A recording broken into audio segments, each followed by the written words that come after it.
My name is Charlotte Thompson Isserbate, and I served as Senior Policy Advisor in the United States Department of Education under the Reagan administration, during which I had access to all of the most important documents for the restructuring of not only American education but global education. And I'm also the author of The Deliberate Dumbing Down of America, which gets into all of this, gives the background of what I saw not only in the Department of Education but as a local school board member. I was trained to identify the resistors to the sex ed, drug ed, alcohol ed, suicide ed, death ed, those good, smart Americans who realize that anything that has education hanging off the end of it is probably not what they're looking for. I was trained to identify those good people and to go up against them, and actually to go and try to get them to join us through the group process system, make them feel important, get them on a committee. And when that just blew my mind. I have to say, people often ask me, what is it that got you involved in education? Well, finding out what I saw at the local level certainly upset me. When I went and I saw that Americans were being trained to identify resistors, you know, then I got pretty upset. And luckily, there was a big book that came with the in-service training called Innovations in Education, A Change Agent's Guide. And I was able to take that back home with me.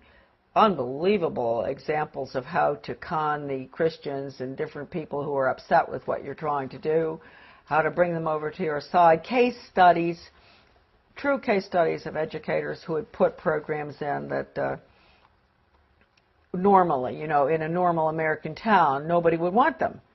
How did they manage to get them in? How did they con the people? And the other thing was, not only was I trained to identify the resistors, I was trained to go to the important people, high-profile, highly thought-of people in the community, with the Rotary, Chamber of Commerce, Garden Club, you name it, the different groups in our towns.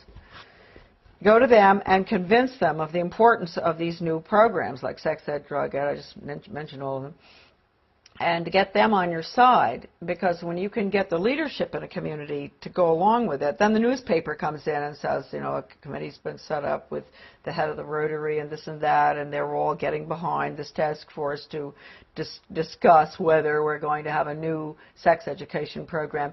And then when Mary Jones, you know, who ordinarily would think, why would we want to have a sex education program when we don't have any problems with kids having sex or anything, so she might be you know, concerned. She might be one of the resistors. She reads that her best friend, who's the head of the Garden Club, is on this committee, and she thinks, oh, well, hey, Mary Appleton is on that committee. She's heading it up. It must be okay. So I was taught really how to con the community. They always call everybody by the first name. You have to get very, you know, affectionate with people, and you say, William, you know, I'm so glad you've come to this meeting, and I understand your concerns about this program because, you know, I've had other people. Usually it's the really bright people in the community who have these concerns. And would you like to join our group? The original program was funded by what would subsequently become my office. It was funded by the Office of Research in the U.S. Office of Education, because it was funded early on, about the late 60s. Still funded, by the way. And the money went to the University of Michigan in Ann Arbor to a professor by the name of Ronald Havelock. And he was the one that put together the whole training, the whole seminar, the book. And in the back of the book you had, they admitted it, right in the back of the book, they had about 100 major change agents listed from all over the country. Some of them I recognize, some I still don't, but some I do. And so this was a very important project. And it was being, you know, it was being carried out in I'm sure, all over the country, not just where I was.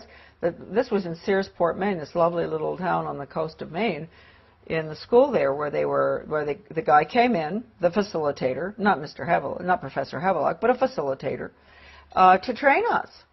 And these were good people that were there. You know, some of the teachers from my school, where I was on the local school board, principals, etc. Normal-looking Americans. You know, you really ask yourself, they must themselves have reacted very much the way I did. That's why I've always had a lot of understanding for teachers that have to go through this stuff. I didn't have to continue going through it. They've had to, through the years, constant training, retraining, sensitivity training, break their values. Right, no wrong. You've got to have all religions represented, so, you know, tolerant of everything, and because that's the New World Order. Disorder, excuse me. Professor Benjamin Bloom is probably the most important behavioral psychologist ever to live. I mean, maybe not quite as much as Pavlov and Skinner, but he really implemented the system in education in the United States. And he was the author of the Taxonomy of Educational Objectives. And I know that doesn't mean much to us. It means a lot to teachers. They know. All teachers have to go through that, Bloom's taxonomy.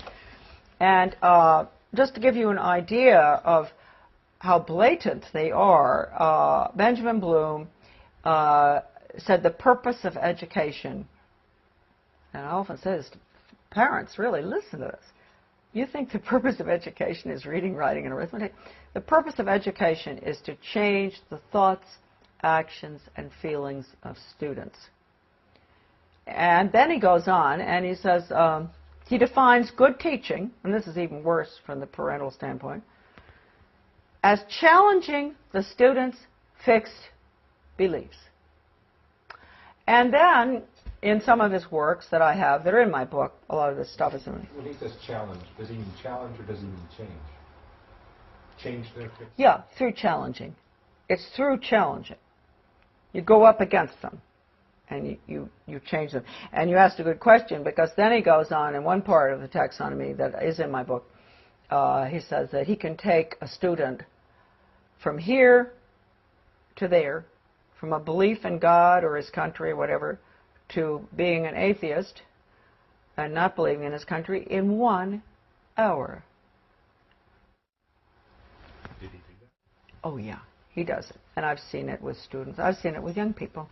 And they don't even know, and teachers don't even know. That's why if you talk to teachers about it often, they'll really have an awfully hard time dealing with it.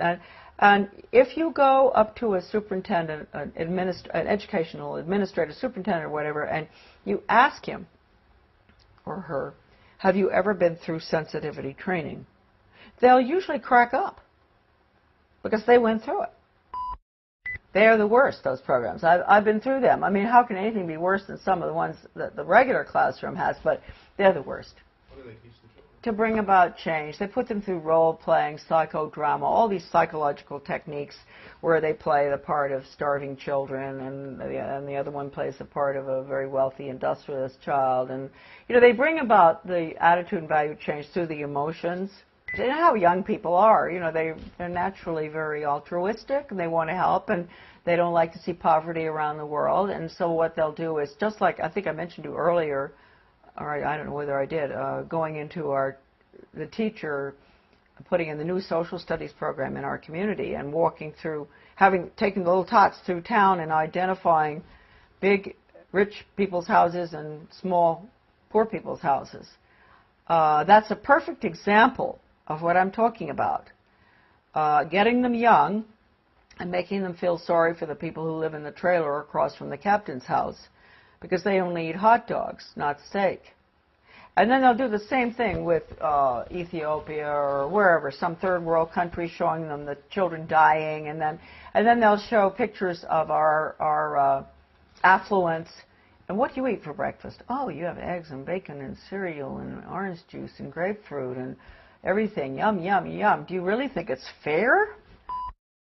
Common unity. That's what we call it, common unity. It is no rule for the individual in the community, and for everything that goes on in the Soviet Union or communism is based on the community, the commune.